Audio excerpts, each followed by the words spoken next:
আলহামদুলিল্লাহ। সর্বপ্রথম নিয়ত করছিলাম আজকে খুব অন্য বিষয়ে আলোচনা করব, কিন্তু 9টা সাড়ে 9টার দিকে এমন একটা হাল অবস্থা হয়েছে যাতে মুক্তি যে কথা বাইর হবে তাও চেষ্টাটা ছিল না। সারা শরীর সহ কাঁপতেছিল। আমার ছোট থেকে একটা অভ্যাস, সাউন্ড যতই হোক সমস্যা হয় না, কিন্তু যদি বিট হয়, গানে যে বিট গুলো দেয় বক্সে, এগুলো দিলে জমিন সহ কাঁপে দেখবে। তো ওই বিট দিলে আমার এই ভিতরে যে স্পন্দন থাকে ওটা সহ কাঁপা ধরে, আমি আমার শরীর কন্ট্রোল করতে পারি না। তো ওই গানের সাউন্ড এমন ভাবে আসতেছিল, মনে চাইছিল তখন যাই ওই জায়গায় বক্সটা যদি বাজিয়ে ভাবতে পারতাম মনে শান্তি লাগতো। আফসোস লাগে যে আগেকার যে সমস্ত আল্লাহওয়ালা ছিল, আল্লামা শামসুল হক ফরিদ রহমাতুল্লাহ আলাইহি, আব্দুল কাদের জিলানী রহমাতুল্লাহ আলাইহি, আরো অনেক আশরাফ আলী থানভী রহমাতুল্লাহ, এরকম করে একজন ভাবে ভাবে আসতেছিল। অনেক আল্লাহওয়ালা এই দুনিয়াতে আসছে। তারা কি ডাইরেক্ট সরাসরি আল্লাহওয়ালা হয়ে এই দুনিয়ায় ছিল না? তারা দুনিয়াতে এসে আল্লাহওয়ালা হয়েছে, দুনিয়াতে এসেই আল্লাহওয়ালা হয়েছে। তারা কেউ ওই আসমান থেকে নাজিল হয় না যে ডাইরেক্ট তারাই আল্লাহওয়ালা। তো দেখা যায় যে মানুষ দুনিয়াতে সৃষ্টি হবে, যদি তার কাজের শুরুতে খ্রিস্টানদের আমল যে কি চলে ওটা যদি আমরা ব্যবহার করি, তাহলে আমাদের যে ভবিষ্যতে নতুন মেহমান এই দুনিয়াতে আসবে তারা কি তাদের মতো হবে? তারাও তো কোনো গাঁজা করতে হবে, আর নয় তো কোনো মদখোর হবে, আর নয় বাউরা হবে, ঠিক না? তো একটা ঘটনা বলি, তারপরে আমি কথাগুলো বলবো। এক যুবক রাস্তার পাশ দিয়ে হাঁটতেছে, খুব ক্ষুধার্ত, এত শরীর ক্লান্ত যে এখন কিছু না পান করলেই নয়। তো নদীর কিনারে হাঁটতেছে, ক্ষুধা কিছু না করার কারণে নদীর পানি পান করতে গেছে। তো যখন নদীর পানি পান করতেছে, হঠাৎ করে দেখে একটা আপেল ভাইসা আসতেছে নদীতে। তো ক্ষুধা অবস্থায় পাইছে, সাথে সাথে খেয়ে ফেলছে আপেলটা। আপেলটা খাওয়ার পর তো দেখবেন যখন নাকি পেটে ক্ষুধা থাকে তখন মানুষের মেয়েটা কাজ করে না, সারা শরীরে কাজ করা বন্ধ করে দেয়। তো যখন নাকি আপেলটা খেলো, পেটের মধ্যে গেছে, এখন পেট শান্তি লাগতেছে। পেট শান্তি তো দুনিয়া শান্তি, ঠিক না? পেট শান্তি দুনিয়া শান্তি। এখন ওই যুবকের মাথায় হঠাৎ করে চিন্তা আসলো, আমি যে আপেলটা খেলাম আপেলটার মালিক কে? আপেলটার মালিক কে? আমি যে আজকে আপেলটা খেলাম, কাল কিয়ামতের ময়দানে যদি ওই মানুষটা বলে যে বান্দা তুমি আমার, কিয়ামতের দিন যদি বলে ওই একটা আপেল তুমি আমার থেকে খাইছিলা, আমার থেকে বলে পাও নাই, আমার আপেলটা নদীটা ভাসতেছিল তুমি খেয়ে ফেলছো, ওটা এখন তুমি দায় দাও, তখন কি করার আছে? যুবক এই চিন্তায় এখন ভাবতেছে এই আপেলের মালিক কোথায় পাওয়া যায়। তো নদীর স্রোত এই দিক থেকে আসতেছে, আপেলটা ভাইসের দিক থেকে আসছে। এখন যুবক উল্টা দিকে হাঁটা শুরু করছে, যে এই দিক থেকে তোমার আসছে তাহলে বাগান কই সাইডেই হবে। তো ওই দিক থেকে হাঁটা শুরু করলো যুবক। হাঁটতে হাঁটতে কিছু দূর যাওয়ার পর দেখে একটা আপেল বাগান। তো দেখা যাইতেছে ওখান থেকে আপেল নিচে পড়তেছে নদীতে, ওই নদীতেই ওই আপেল গুলো ভাইসা আসতেছে। তারপর ওই বাগান দেখার পর এখন বাগানের মালিককে খোঁজা হইতেছে। তো অনেক খোঁজা করার পর পাওয়া গেল বাগানের মালিক। যাওয়ার পর সালাম আদায় হলো। সালাম দেওয়ার পরে বলছে কি সমস্যা?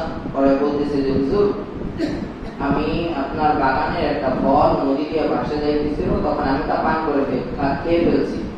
তো খেয়ে ফেলছি, এখন আপনি যদি আমাকে কষ্ট করে যদি মাফ করে দিতেন তাহলে আমি আর কি দায় সারাতে পারতাম, দাবিটা সারিয়ে দিতে পারতাম। এখন ওই যে বাগানের মালিক তিনিও ছিল একজন আলেম, তিনিও একজন আলেম ছিলেন। তো তিনি তখন ভাবলেন ফলের চেয়েও দামি বাগান, আর ওই বাগানের চেয়েও দামি এই যুবক, যে নাকি একটা আপেল খাওয়ার কারণে সেই কত দূর থেকে আমার কাছে আসছে, আমাকে খুঁজে তারপর আমার কাছে দাবি ছাড়াইতে আসছে। তাহলে ওই ফল আর বাগানের চেয়ে দুইজনের চেয়েও দামি কে? ওই যুবক। ওই যুবক বড় দামি। তো এখন ওই হুজুর ভাবতেছে যে এই দুইটা জিনিসে দামি ওই যুবক, যদি এই যুবককে পাওয়া যায় তাহলে না কতই ভালো হয়। তো হুজুর বলতেছে দাবি ছাড়তে পারি, তবে শর্ত আছে। বলে কি? বলে আমার এই জায়গায় খেদমত করা লাগবে তোমার। তুমি যদি আমার এখানে খেদমত করো, তো তোমার খেদমতের উপর যে আমি খুশি হই, তাহলে আমি তোমাকে মুক্তি দিয়ে দেবো, আর না মুক্তি দেবো না, দাবি ছাড়বো না। তো এই কথা বলার পর যুবক বেচারা কি করা আছে, যদি কেউ আমাদের দিন ধরে বসে, এই কারণে যদি জাহান্নামের আগুন যাইতে হয়, সহ্য হবে না তো কারো গায়ে জাহান্নামের আগুন। এই কারণে ওই যুবক বলছে, হুজুর আমি রাজি আছি, তাহলে কি আপনি আমার দাবি ছেড়ে দিবেন? বলে হ্যাঁ, তুমি যদি আমাকে খেদমত করে খুশি করতে পারো তাহলে তোমার আপেলের দাবি আমি ছেড়ে দেবো, তোমাকে আমি মাফ করে দেবো। তখন ওই যুবক সুন্দরভাবে হুজুরের খেদমত করতেছে। তো বুখারী শরীফের হাদিসের মধ্যে আসে, ওই বান্দা, ওই যুবক একটানা 12 বছর, কত বছর? একটানা 12 বছর ওই হুজুরের খেদমত করে। দেখো খেদমতের পর বলতেছে, বাবা তুই অনেক খেদমত করছ, আমি এখন তোমার উপর সন্তুষ্টি আছি। বলে হুজুর তাহলে আমি এখন যাবো? বলে একটা শর্ত আছে। বলে কি শর্ত? বলে আমার একটা মেয়ে আছে, তাকে তোমার বিবাহ করতে হবে। হুজুর ওই যুবককে বলতেছে। তো যুবক মনে করছে এত যে খেদমত করছে এটা মনে আমার জন্য পুরস্কার হিসাবে দিতেছে। তো এখন দেখে না, ওই হুজুর বলতেছে আমার মেয়ে বৌবা, আমার মেয়ে বৌবা, আমার অবস্থা চাঁদের মতো কালো, হাঁটতে পারে না, মুখ দিয়ে বলতে পারে না, কানে শোনে না, চোখেও দেখে না। এটা এখন একটা পরীক্ষা হয়ে গেল না? এখন যুবক বলতেছে, হুজুর যদি বিবাহ করে আপনি দাবি ছেড়ে দিবেন? তো এখন সে বলতেছে, হ্যাঁ তুমি বিবাহ করো, আমি তোমাকে দাবি ছেড়ে দেবো। তখন যুবক বলল, আমি রাজি আছি, আপনার মেয়ে যেমনই হোক না কেন আমি রাজি, আপনি দাবি ছেড়ে দেন। তখন দাবি ছেড়ে দিবে, এই কারণে যুবক সুন্দর বিবাহ করছে। তো বিবাহকে যে আজকে যেরকম বিবাহ হলো এরকম ট্যাক্স বাজায় না, জাহান্নামে একটা জিনিস, সেটা বাজায় তারপরে দুনিয়ায় দুইজন একত্রিত হবে, আফসোস লাগে। তো দেখেন তারপরে তাদের বিবাহ হলো। বিবাহ হওয়ার পর এবার বাসর রাতের সময় আসলো। এখন রাত্রেবেলা ঘরে গেছে, যাওয়ার পর যখন নাকি মুখের ঘুমটা উঠাইছে, দেখে পূর্ণিমা চাঁদ যেমন সুন্দর এরকম সুন্দর, সাথে সাথে ঘর থেকে দৌড়ে বাইরে চলে আইছে। তো ডাক দিতেছে, হুজুর। বলে কি হয়েছে বাবা? একটা আপেল খাইলাম, তার জন্য তো 12 বছর। এখন ভুল করে যদি একজনের ঘরের জায়গা অন্য ঘরে ঢুকে যায় তাহলে শাস্তি কত বছর? বলে কে কি হয়েছে? বলে আপনি বললেন আপনার মেয়ে আমাবস্যার চাঁদের মতো কালো, কিন্তু ঘরের মধ্যে ঢুকছি, যাই দেখি তো পূর্ণিমা চাঁদের মতো কি আলো, এত সুন্দর। এ তো আমার ভুল হয়ে গেছে হুজুর। বলে না বাবা, এটাই আমার মেয়ে, এটাই আমার মেয়ে। ওরা বলছে, তাহলে আপনি কথা বললেন কেন? বলে আমি আমার মেয়েকে কালো বলেছি এই কারণে, আমার মেয়েকে আমি ব্যতীত সূর্যের আলো দেখছে কিনা তাও আমরা জানি না। বলে তাহলে বৌবা? বলে মুখ দিয়ে কোনোদিন আল্লাহর কালাম ছাড়া আর মা বাবাকে ডাকা ছাড়া কোনোদিন বাহিরের কোনো জিনিস ডাকছে বলে আমাদের জানা নাই, এই জন্য বলেছি বৌবা। বলে তাহলে বয়ারা বলছেন কেন? বলে কোনোদিন আমাদের মা বাবার কথা ছাড়া আর বড়ার কথা শোনে নাই কোনো সময়, এই কারণে বলছি বৌবা। আর বলছে ল্যাংড়া কেন? বলে কোনো সময় মা বাবার হুকুম ছাড়া ঘর থেকে বাইরে হয় না, এই কারণে বলছি ল্যাংড়া। তো তারা কত সুন্দর ছিল, আর আমাদের বর্তমান জমানার নারীরা কিরকম একটু দেখেন। তো তারপরে বিবাহ হলো। হওয়ার কিছুদিন পর ওই যুবকের নাম ছিল আবু সালেহ জঙ্গি মুসা, আবু সালেহ মুসা জঙ্গি, আর মেয়ের নাম ছিল উম্মে ফাতেমা খাতুন। দুইজনের বিবাহ হলো। হওয়ার পর কিছুদিন পর একজন সন্তান হলো, কিছুদিন পর একজন সন্তান হলো। সন্তান হওয়ার পর তো ওনাকে প্রথমে ছোট্ট শত 8 বছরের শিশু। তো ওই সময় সাধারণত সবাই ছোটকালে একটু সজাগ কি করে, ইসলামী করতে থাকে, খেলাধুলা এদের পছন্দ হয়। তো এক সময় ওই ছেলে, ছোট্ট ছেলে কাদা নিয়ে ফাইজলামি করতেছে, শয়তানি করতেছে। এমন সময় তার মা দেখে একটা লাঠি নিয়ে ধাওয়া দিছে পিছে। তো ছেলেও ছুটছে। তো ছেলের পিছে যখন মা দৌড়াইতেছে, ছেলে যখন দৌড় দেয়, দেখে কবর থেকে জীবিত না, কবরের মানুষ তো মরণ থাকে, ঠিক না? মরণশীল মানুষ কবর থেকে সালাম দিতে, আসসালামু আলাইকুম ইয়া আব্দুল কাদের জিলানী, এরকম করে চারদিক থেকে মানুষ সালাম দিতেছে। পিছ থেকে মা তাকিয়ে দেখে, এ কি করে সম্ভব হইতে পারে? মরা মানুষ কিভাবে আমার ছেলেকে সালাম দিতে পারে? আমার ছেলে আর 10টা বাচ্চার মতো ওরকম সন্তান না, আলাদা কিছু আছে। তো ওই মেয়ে তো আল্লাহওয়ালা, বাবা আল্লাহওয়ালা, যুবক নামাজ পড়ে, তো মাদ্রাসায় দিয়েছে। মাদ্রাসায় যাওয়ার পর সর্বপ্রথম মক্তবে দিচ্ছে। মক্তবে যাওয়ার পর যে হুজুর থাকে তার কাছে নিয়ে গেছে, নিয়ে যাবো হুজুর আমার ছেলেটাকে দেখে রাখেন, একটু শয়তানি বেশি করে। তো বললো আচ্ছা আপনি রেখে যান, আমরা দেখুন। তো ছোট মানুষ, হুজুর দেখে অনেক ভালো লাগছে। হুজুর আয়েশা কাছে নিয়ে কোলে বসাইছে, বাবা বয় তুই কোলে। বসার পর এখন কায়দা বলছে, কইলা বলে বাবা বল যে আলিম। প্রথমে বলছে আউযুবিল্লাহ, প্রথমে আউযুবিল্লাহ, ও বলে বিসমিল্লাহ। ছোট বাচ্চা বলে, আব্দুল কাদের জানি বলে কি বিসমিল্লাহ, বলে আলিফ, উনি বলে ছোট বাচ্চা আব্দুল কাদের জানি বলে বা, সে হুজুরে আলিফ বলে, সে বলে কি বা, হুজুর যদি বলে তা, সে বলে থা। এরকম ভাবে হুজুর এবার বলে এভাবে তো হবে না, এই কোরআন শরীফে কোরআন শিখ দিল, হুজুর শুরু করছে আলিফ লাম মিম। আব্দুল কাদের জিলানী বলে যালিকাল কিতাবু লা রাইবা ফীহি। এরকম ভাবে যখন নাকি জিজ্ঞাসা করতে থাকলো, দেখা যায় 18 পারা, কয় পারা? 18 পারার মুসল হাফেজ হয়ে গেছে, 18 পারা হাফেজ। তো তার মাকে ডাকা হলো যে আপনার ছেলেকে আগে কোনখানে পড়াইছেন? বলেন না। বলে তাহলে কি আপনি পড়াইছেন? বলেন না। বলে কেন হুজুর কি হয়েছে? বলে আপনার ছেলে পেটে থেকে যখন বাইর হয়েছে 18 পারা কোরআনের হাফেজ হয়ে বাইর হয়েছে। আল্লাহু আকবার, জোরে বলেন। তো তখন ওই মা ভাবতেছে কারণ কি যে 18 পারা হাফেজ হয়ে বাইর হইল।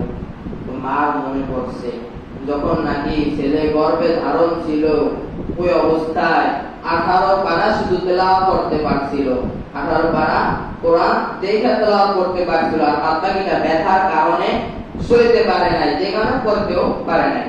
তো তখন আল্লাহর কাছে বলে আল্লাহ আমি 18 পারা পড়ছিলাম দেখে তুমি আজকে আমার সন্তানকে 18 পারা হাফেজ বানাইলা, 30 পারা হাফেজ বানাই দিতে পারলাম না। এরকম ভাবে দোয়া করতেছে। তখন মা দেখছে যে আমার ছেলে আর কোন বাচ্চাদের মধ্যে এরকম বাচ্চা না, তার মধ্যে আলাদা অনেক গুণ পাওয়া যাইতেছে। যেরকম বলে রাস্তাতে হাইতে গেলে মৃত্যু মানুষ কবর থেকে উঠে তাকে সালাম দিতেছে, মক্তবে পাঠাইলাম 18 পারা হাফেজ হইয়া বাসায় আসলো, এই ছেলে কোনো সাধারণ ছেলে হইতে পারে না। এখন বাবার কাছে বললো, এখন বাবা তো আবু সালেহ মুসা নবী, বলো আল্লাহ। তো তিনি এখন ভাবতেছে ছেলেকে তো এখানে রাখা যায় না। তো ছেলেকে বললো বাবা তোকে এখন এক মাদ্রাসায় পাঠাবো, ওখান থেকে তুই যেদিন আলেম হতে পারবি ওই দিন এই দুনিয়া, তুই ওই দিন এই বাড়িতে আসবি, এর আগে বাড়িতে আসবি না। মার কাছে বললো। যখন যাইতে হলে তো টাকা পয়সার ব্যাপার, তখন টাকা পয়সা ছিল না, তখন ছিল দিনার, মোহর যায় বলা, তো ওটা ছিল। তো এখন মা জামার ভিতর দিয়ে সুই সুতা দিয়ে এক একটা মোহর এক এক জায়গায় সেলাই করে দিছে। তখন কাফেলার সাথে যাইতেছে, কাফেলাকে ডাকাতে আক্রমণ করছে, ঘেরে ফেলছে ডাকাতরা। ঘেরা ফেরার পর সমস্ত মানুষের কাছে যত সম্পদ যা ধন ছিল সব নিয়ে গেছে, টাকা পয়সা যা ছিল সব নিয়ে গেছে। এখন ছোট বাচ্চা ডাকাতদের একজন জিজ্ঞাসা করতেছে তোমার কাছে কিছু আছে? দিয়ে দাও। পরে বলে কিছু আছে, হ্যাঁ আছে। যখন বলতে কিছু আছে, টাকা শুনেই সাথে সাথে শরীর আঁকানো শুরু করে দিয়েছে। পকেট পকেট যেহেতু জায়গা আছে সব জায়গায় চেক করছে, এখন কোনো জায়গায় টাকা পয়সা কিছু পায় না। পরে এখন বলতেছে আমার কাছে আছে, তারপরে বিশ্বাস করে না। এখন ডাকাতের যে সর্দার থাকে ডাকাতের দিচ্ছে, সর্দার এদিকে আসেন, বলে কি? বলে এই ছেলে বলতেছে এর কাছে নাকি টাকা পয়সা আছে, কিন্তু আমি কখনো পাই না। পরে বলে বাবা কোথায় তোমার টাকা? পরে বলে একটা ছুরি দেন আমাকে। একটা ছুরি দিল, ওই জামা খুলে জামার ওই সিলাই আছে ওগুলো কাটছে, কাইটা 40টা যেই কি বলা হয় মোহর, ওগুলো গায়ে করছে। ব্যয় করার পর ওই সর্দার বলতেছে তুমি এগুলো দিলা কেন? তুমি তো বলতে পারতা যে আমার কাছে টাকা নাই, আমি তোমাকে যখন চেক করছি পাই নাই, তুমি বলতে পারতা। তো তখন বলতেছে যে আমার ধর্ম হলো ইসলাম। কি ধর্ম? ইসলাম ধর্ম মানুষ আমি। মিথ্যা কথা নবী আমাকে শিখায় নাই, মিথ্যা কথা নবী আমাদেরকে শিখায় নাই। আমরা যে কারণে মিথ্যা কথা বলি না, আমরা সর্বদা সত্য কথা বলি। বলে মিথ্যা কথা বললে কি হয়? একটা মিথ্যা কথা ঢাকার জন্য আর 100টা মিথ্যা কথা বলতে হয়, ঠিক না? একটা মিথ্যা কথা ঢাকার জন্য আর 100টা মিথ্যা কথা বলা হয়, বলতে হয় না? তো এই কারণে আমি একটাও বললাম না, আল্লাহ আমাকে হেফাজত করবে। সর্দার দেখে এতটুকু ছোট বাচ্চা যদি এই কথা বলতে পারে, সর্দারের দুই চোখ খুলে গেছে, যা বলতেছে হুজুর, ছোট বাচ্চা কি বলতেছে, হুজুর আমাকে আপনার বায়াত করে নিন। এবার ওই সর্দারকে কালিমা পড়া বায়াত করা দিল। দেখেন তো এখন যাইতেছে, যাওয়ার পর যে মাদ্রাসায় যাবে ওই মাদ্রাসার মুতামিম স্যার বড় আল্লাহওয়ালা, উনিও একজন আল্লাহওয়ালা। তো তেনাকে গাইব ভাবে আওয়াজ আসতেছে, এই মুতামিম, তোর মাদ্রাসায় আব্দুল কাদের জিলানী আসতেছে, সমস্ত আলেমদের সর্দার, যুগের মধ্যে আলেমদের সর্দার তোর মাদ্রাসায় আসতেছে, তুই তাড়াতাড়ি তাকে আনতে যা, আপ্যায়ন কর। তিনি মাদ্রাসার যত ওস্তাদ আছে তাদেরকে নিয়ে এই ছোট একটা বাচ্চাকে আনতে গেছে। তখন হুজুরা বলতেছে, কে আসবে, আমাদের সবাইকে নিয়ে আসলো। যখন মন্ত্রী বা চেয়ারম্যান বা মেম্বার এলাকার মধ্যে আসে, আরো 5-6 জন আগে আগে যাওয়ার জন্য, তো ওরকম ভাবে ওই ছোট্ট বাচ্চাটাকে আগার জন্য সমস্ত হুজুরা মিলে গেছে। যাওয়ার পর এখন হুজুর বলতেছে অন্যান্য হুজুররা যে, হুজুর এই ছোট একটা পিচি বাচ্চার জন্য আপনি আমাদের সবাইকে আনছেন। বলে হ্যাঁ আমি আনছি, এত কথা বলো না, তাকে আগে আপ্যায়ন করো, তারপরে তোমাদেরকে বলবো। তো আনার পর জিজ্ঞাসা করতে, হুজুর আপনার আসতে কি কোনো কষ্ট হয়েছে? বলছে না, আমার আসতে কোনো কষ্ট হয়, ভালো। তো আনার পর বিশ্রাম নিল, বিশ্রাম নেওয়ার পর প্রথম একটা ক্লাসে দিল 18 পারা হাফেজ। নিয়ে যাওয়ার পর কিছুদিন পর এরকম চলতেছে। তো এমন সময় সমস্ত হুজুর একসাথে আবার ওই বড় হুজুরের সাথে দেখা করতেছে, আইসে একসাথে বিচার দিতেছে, হুজুর এই ছাত্রকে নিয়ে আর পারলাম না। বলে কেন, কি হয়েছে? বলে একে যদি প্রথমে 1 ক্লাসের পড়া দিছি, এ 5 এর পড়া করে। বলে 5ম শ্রেণীর পড়া দিছি, এ মাওলানাটা করে। বলে মাওলানার 10 দিয়েছি, বুখারী শরীফ পড়ে। বলে বুখারী শরীফ দিয়েছি, এখন তিনি তা ছাড়াই যাইতেছে গা। এদের এই ছেলেকে পড়ানোর মতো ক্ষমতা আমাদের ওস্তাদের মধ্যে কারো নাই। এই কথা বলার পর বলে, আমি জানতাম তোমাদের এরকমই হবে, এবার তোমরা তার গুণ জানছো যে আমি কেন তাদের আগে আনতে গেছি? তখন বলছে, জি হুজুর আমরা এবার বুঝছি। তো বলে ছোট ছেলেকে আমার কাছে পাঠায় দিল। তো ওই সময় মৌসুম হলো ছুটির একটা সময় আর মাদ্রাসায়।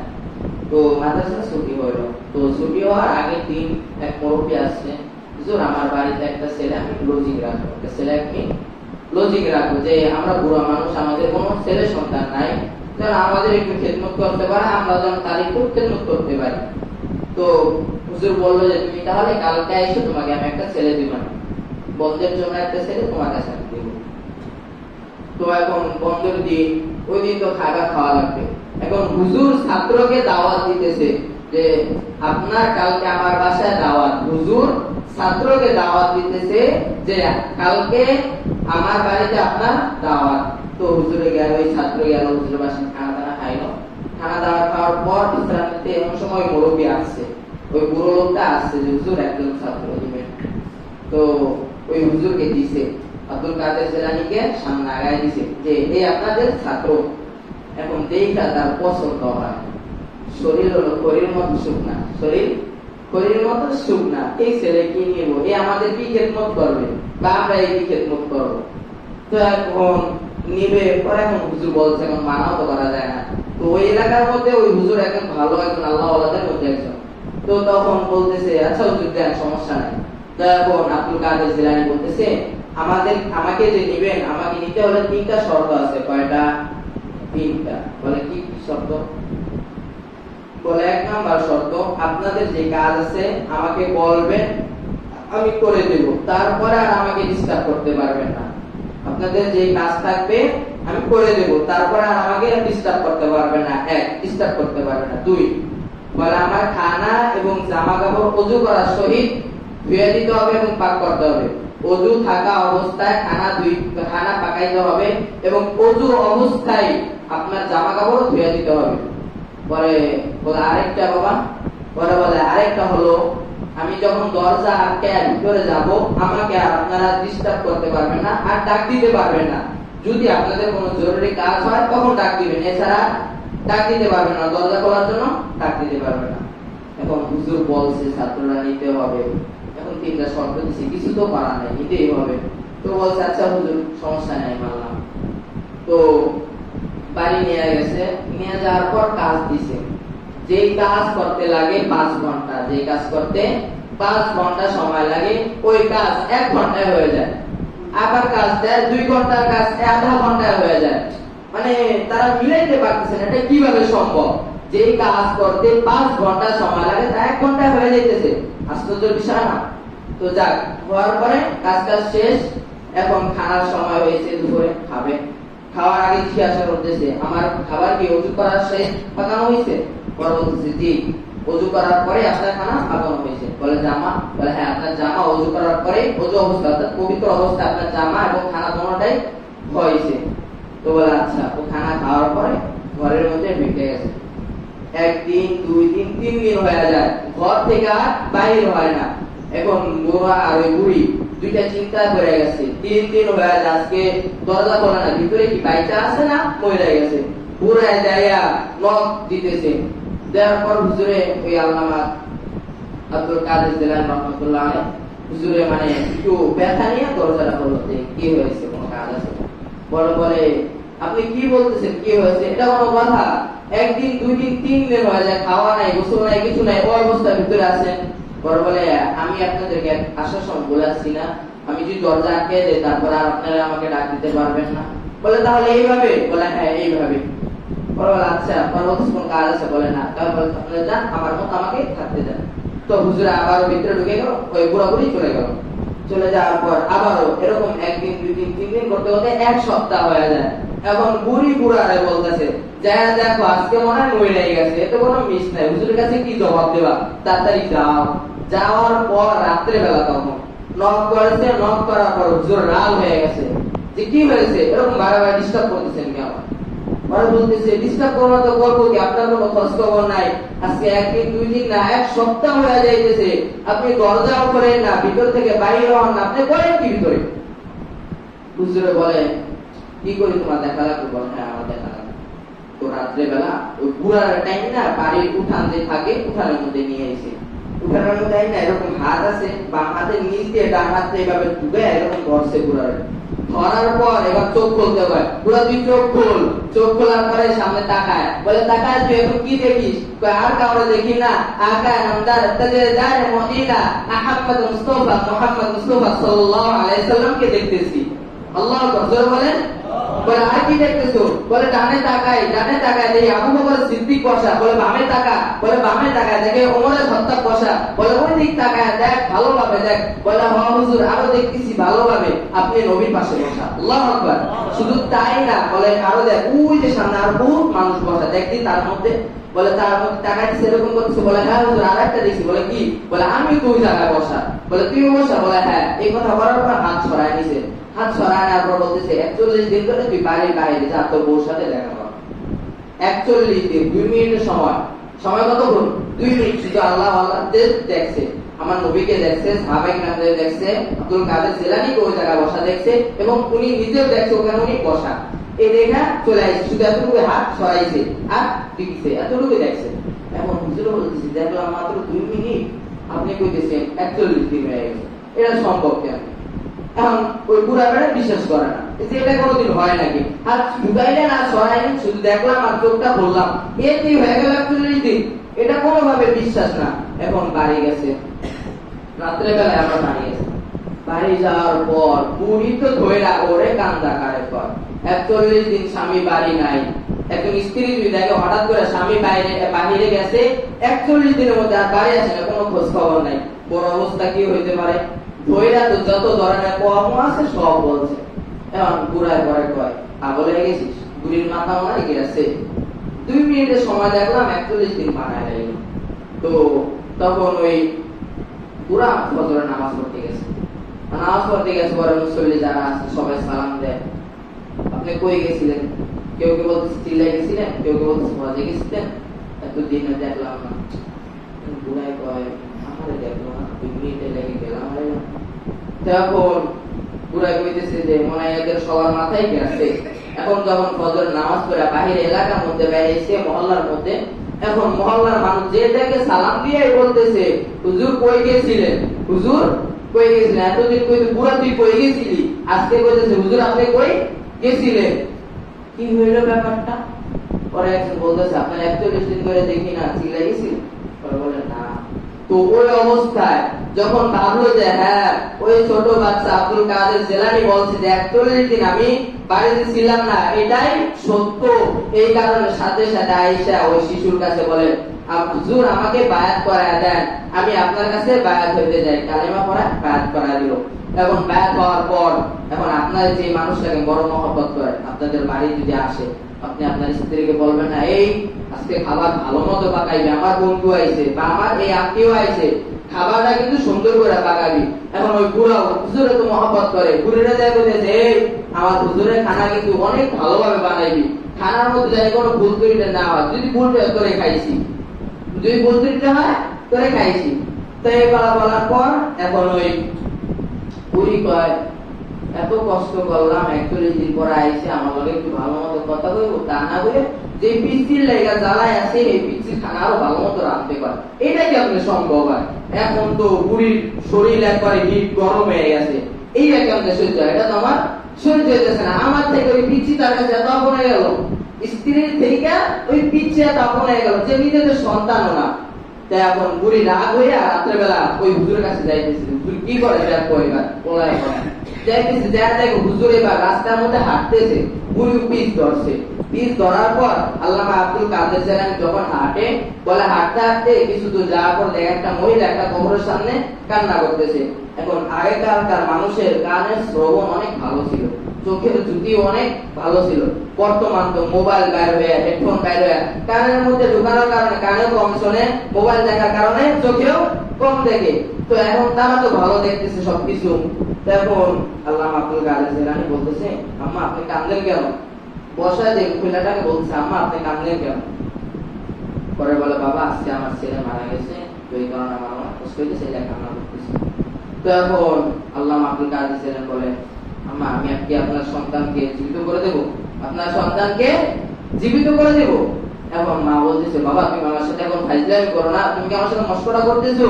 আমার এখন কষ্টের সময়, আমার এই দুনিয়াতে কেউ নাই, ছিল একটা সন্তান তাও বিদায় নিয়ে চলে গেল, এখন তুমি আমার সাথে এভাবে বলতেছো, আমার তো কষ্ট লাগে, এভাবে বলো না। পরে বলে না মা আমি আপনার সাথে ফাইজলামি করতেছি না বা মশকরা করতেছি না, বাস্তবে বলে এটা কিভাবে সম্ভব হয়? বলে বাঁচানে ওয়ালা তো ওই আল্লাহ, বাঁচানে ওয়ালা কে? জোরে বল, আরো জোরে, মাননেওয়ালাকে আরো জোরে, ওই আল্লাহ বলনেওয়ালা, মাননেওয়ালা, বাঁচানেওয়ালা। তখন আব্দুল কাদের জিলানী বলতেছে উনি যেমন বাঁচানেওয়ালা, উনি যেমন মাননেওয়ালা, ঠিক এমন উনার কিছু বান্দা এই দুনিয়াতে আছে যারা তার কাছে বলতে পারে, মানে রিকোয়েস্ট করতে পারে যে হুজুর আমার যদি এটা হতো তাহলে ভালো হতো। চেয়ারম্যানের কাছে যা বলে না মানুষ যে রাস্তাটা বলে হুজুর ভালো হতো, চেয়ারম্যান সাহেব বলে কিনা? তো দুনিয়া ওরকম বলার জন্য এলাকায় একজন লোক লাগে, সবাই গেলে কি বললে ভেজাবে, কিছু পার্সোনাল লোক থাকে না? তো দুনিয়াতে আল্লাহ তাআলার কিছু পার্সোনাল লোক আছে যারা বললে আল্লাহ তাআলা হয়ে যায়। তো কোন কোন হাদিসে আছে কুম্বি বিদিল্লাহ বলছে, আবার কুম্বি বলছে, কোন কোন হাদিসে এরকম আছে। তো অর্থ হলো ও মৃত মানুষ, আমি আব্দুল কাদের জিলানী বলতেছি আল্লাহর হুকুমে তুই দাঁড়ায় যা, আল্লাহর হুকুমে তুই দাঁড়ায় যা। বুড়ি ওই যে মা বসা ছিল, ওই মা চোখ বন্ধ করে শুধু তাকাইছে, তাকানোর সাথে সাথে দেখে তার ছেলে মরা থেকে উইটা সালাম দিতেছে, আসসালামু আলাইকুম ইয়া আব্দুল কাদের জিলানী। আল্লাহু আকবার বলেন। এটা সম্ভব? অনেকে বলবে এটা তো ইতিহাস গল্প, বলে না এটা বুখারী শরীফের হাদিস, এটা বাস্তব ঘটনা। আল্লাহ তাআলার পেয়ারা পছন্দের বান্দা যারা দুনিয়াতে থাকে তাদের উপর আল্লাহ তাআলা এরকম হয়। এখন ওই বুড়ি পিছে পিছে আসতেছিল, যখন নাকি এটা দেখছে যে একটা মরা মানুষ জীবিত হয়ে গেছে, একটা মানুষের কথা, এটা কি আশ্চর্য ব্যাপার না? দুই একটু কথা মনে করা, একটা মরা মানুষ জীবিত করা। বুড়ি দেই সাথে সাথে যায় বেহুশ হয়ে গেছে, সাথে সাথে বেহুশ হয়ে গেছে। এবং হুজুর বাড়ি গেছে, আর ওই পুরাই আছে, হুজুর আমার স্ত্রীতেও তো কোরবানি পাইতেছি না। বলে তো যা দেখ ওই বাসকের মধ্যে তোর স্ত্রী আছে, কিরামত দেখছে তো অজ্ঞান হয়ে গেছে। আয়েশা বুঝা দেখে বুড়ি ওই জায়গায় অজ্ঞান হয়ে পড়ে রয়েছে। বুড়ির জায়গায় এবার নিয়ে গেছে, যাইয়া সাথে সাথে দুইটা পাও ধরা ধরা কয় হুজুর আপনাকে আমি এতদিন ঘৃণা করতাম, যেখানে বাচ্চা বলতো এই জায়গায় আজকে কি বলতেছে হুজুর আমি আপনাকে অত পছন্দ করতাম না, আজকে আপনার কাছে আমার ইচ্ছা রাখতেছিল যে আমার স্বামী আমাকে না ভালোবাসে আপনাকে বেশি ভালোবাসে, এই কারণে আপনার সাথে আপনার একটা খুব হিংসা জন্ম হয়েছিল। কিন্তু এখন আমি আপনার কাছে কালেমা পড়ে বায়াত হইতে চাই, কালিমা পড়ে বায়াত, আপনি আমাকে মুসলমান বানায় দেন। তো তখন মুসলমান হইল, তারপর বলতেছে হুজুর আপনি তো আমাদের সবকিছু দিলেন, আমরা আপনার কাছে একটা জিনিস চাই। বলে কি চাস বল? বলে আমরা দুই বুড়া বুড়ির কোনো সন্তান নেই, আমাদের একটা সন্তান হলে ভালো হতো। তো ওই সময় আল্লামা আব্দুল কাদের জিলানী বলেন, যা তোদেরকে আমি এমন একজন দিলাম, আমার পছন্দের একজন আওলাদ তোদেরকে দিয়ে গেলাম। বলে কে? আল্লামা মুঈনুদ্দিন চিশতি রাহমাতুল্লাহ আলাইহি। বলেন আল্লাহু আকবার। যার কথায় নদীর পানি হাতের মধ্যে আইসা পড়ে, যার কথায় নদীর পানি হাতে আইসা পড়ে, এরকম একজন বান্দা তোকে আমি দিয়ে গেলাম। তো দেখেন ওই বাবা কি ছিল? আবু সালেহ জঙ্গি মুসা একটা আপেল খাওয়ার জন্য 12 বছর যার খেদমত করলো।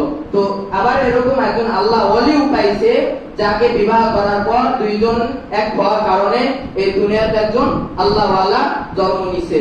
তো তারা কি আমাদের মতো কোন বিবাহের মধ্যে ড্যান্স বাজাইছে, বক্স বাজাইছে? কথা বলেন। তো দুনিয়াতে আমরা একসাথে মেলামেশা বানানোর জন্য এই দুনিয়াতে যদি প্রথমে আমরা ইহুদি খ্রিস্টানের যে কালচার আছে এইগুলা যদি আমরা পদ্ধতি ব্যবহার করি, তাহলে এই দুনিয়াতে কোন আল্লাহ আমাদের মধ্যে থেকে বাইরে হতে পারে? কথা বলেন। কোন আল্লাহ দূরের কথা, এই মনফর বলেন, গাছা ভর্তি বলেন, এইগুলা এই দুনিয়াতে আসবে। এই জন্য সাবধান, আবারও বলতেছি সাবধান হয়ে যান, এখনো বড় সময় আছে। এক হাদিসে আছে কিয়ামত ঘটিত হবে শুক্রবার আসরের পরে মাগরিবের আগে, যেখানে রাতও না দিনও না, এই অবস্থায় কিয়ামত ঘটিত হবে। শুক্রবার আগেও বলছিলাম মুসলমানদের জন্য ঈদের দিন, বলছিলাম না? শুক্রবার মুসলমানদের জন্য ঈদের দিন। এই দিনে তো আপনারা সবাই ইবাদতে মশগুল থাকবেন, তা না। এখানে একটু সূরা কাহাফ তেলাওয়াত করতে বলছি, ওই সাউন্ডের কারণে যে পড়বো তার সিস্টেম নাই। এগুলো কি? আপনারা মুসলমান না? মরার ভয় নাই কারোর মধ্যে? মরবেন না? না সবাই বাইসা থাকবেন দুনিয়াতে? বাইসা থাকবেন? হ্যাঁ কথা বলেন। একদিন তো মরতে হবে, যদি মরতে হয় কবরে যাইতে হবে না? কবর আজ সহ্য করতে পারবেন? ভাইবা দেখেন তো আরেকটা জিনিস, ইয়া আইয়ুহান নাসু আবুদু রাব্বাকুমুল্লাযী খালাকাকুম ওয়াল্লাযীনা মিন ক্বাবলিকুম লাআল্লাকুম তাত্তাকুন।